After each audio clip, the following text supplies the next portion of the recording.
Mental health support is a cause close to Prince William's heart, with the subject featuring heavily in William's work as a member of the royal family.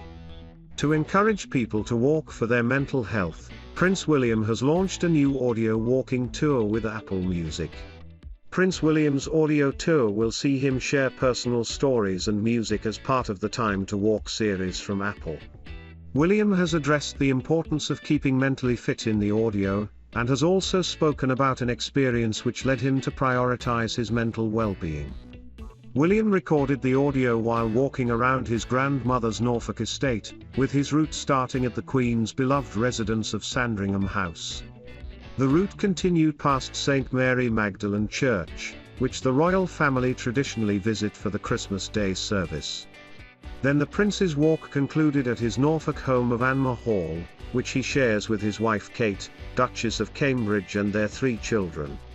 Announcing the new initiative on the official Duke and Duchess of Cambridge Instagram account, William wrote, "Walking has been a feature of my life during the good times and the bad, come rain or shine.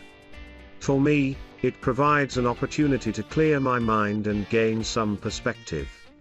It's a key part of how I manage my mental health. It can be a very sociable exercise or a moment of complete calm and isolation. In the hope of inspiring a few other people to get active and take some extra time for their own mental health, I wanted to share a few of my stories and favorite songs with you in an episode of Time to Walk." The Duke added that the audio means 3 mental health charities will receive donations. William signed off his message, "This experience means even more to me knowing that 3 great mental health charities, at Givusashoutinsta, at Crisis Textline and at Lifeline Australia will receive donations to help continue the important work they redoing to provide 24/7 support to those in need."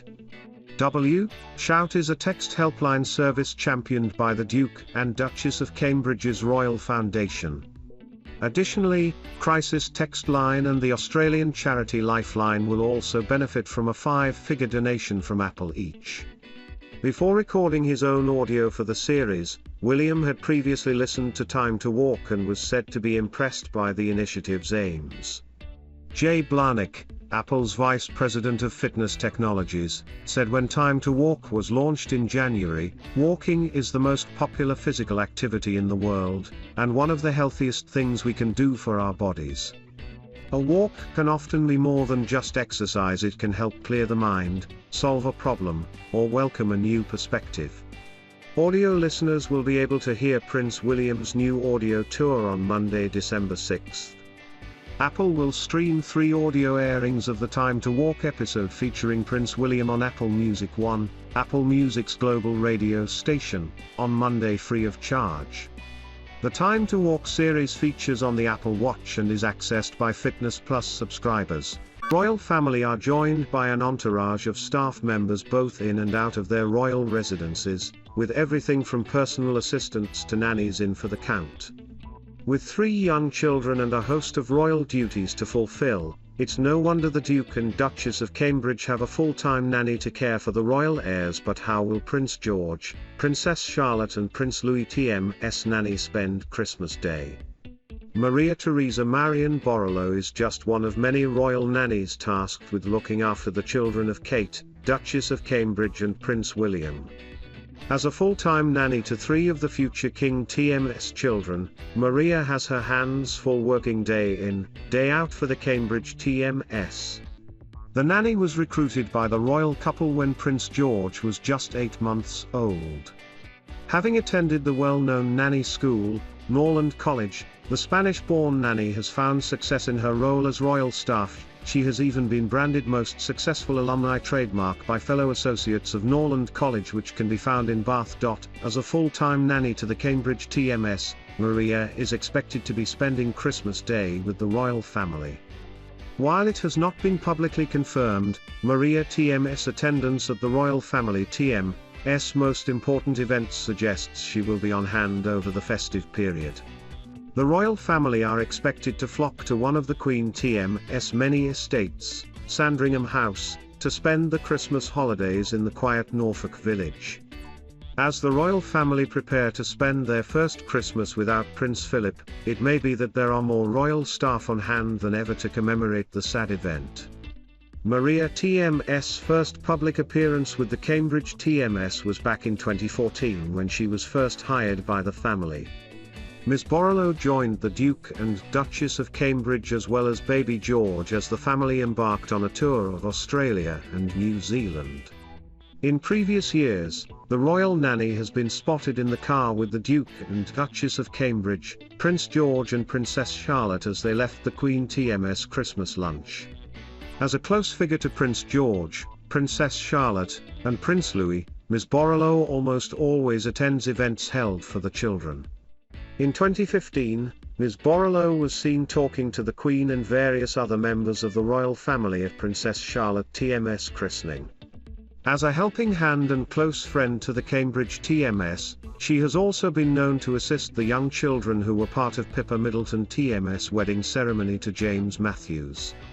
Ms. Borrello was also on hand to help the young bridesmaids and page boys at the weddings of the Duke of Duchess of Sussex, as well as Princess Eugenie and James Brooksbank. As the nanny to 3 of the future heirs to the throne, caring for the youngest members of the British monarch is a highly valued job. After years of rigorous training at Norland College, Ms. Borrello's work is crucial to both the children of the Duke and Duchess of Cambridge, as well as the parents themselves.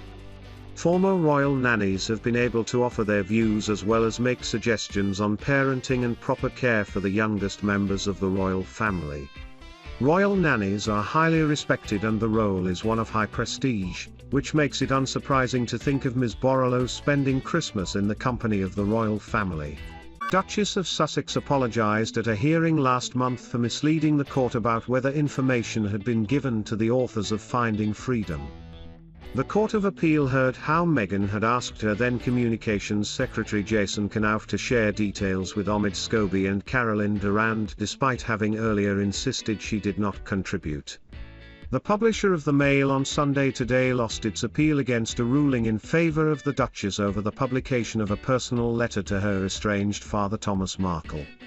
In his ruling, Sir Geoffrey Vaux addressed Meghan's apology to the court in November. He said, "This was, at best, an unfortunate lapse of memory on her part."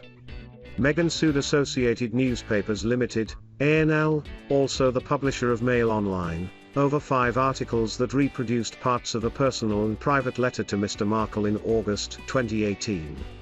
The Duchess won her case earlier this year when a High Court judge ruled in her favour without a full trial. ANL brought an appeal against that decision and, at a 3-day hearing in November, argued the case should go to a trial on Meghan's claims against the publisher including breach of privacy and copyright. But in a ruling on Thursday, Sir Geoffrey, Dame Victoria Sharp and Lord Justice Bean dismissed the publisher's appeal. Reading a summary of their decision, Sir Geoffrey said, "It was hard to see what evidence could have been adduced at trial that would have altered the situation. The judge had been in as good a position as any trial judge to look at the article in People magazine, the letter and the Mail on Sunday articles to decide if publication of the contents of the letter was appropriate to rebut the allegations against Mr. Markle. The judge had correctly decided that, whilst it might have been proportionate to publish a very small part of the letter for that purpose, it was not necessary to publish half the contents of the letter as ANL had done." In a statement after the ruling, Meghan said, "This is a victory not just for me, but for anyone who has ever felt scared to stand up for what's right. While this win is precedent-setting, what matters most is that we are now collectively brave enough to reshape a tabloid industry that conditions people to be cruel and profits from the lies and pain that they create. From day one, I have treated this lawsuit as an important measure of right versus wrong. The defendant has treated it as a game with no rules. The longer they dragged it out, the more they could twist facts and manipulate the public, even during the appeal itself, making a straightforward case extraordinarily convoluted in order to generate more headlines and sell more newspapers, a model that rewards chaos above truth. In the nearly 3 years since this began, I have been patient in the face of deception, intimidation and calculated attacks. Today, the courts ruled in my favour again, cementing that the Mail on Sunday, owned by Lord Jonathan Rothermere, has broken the law.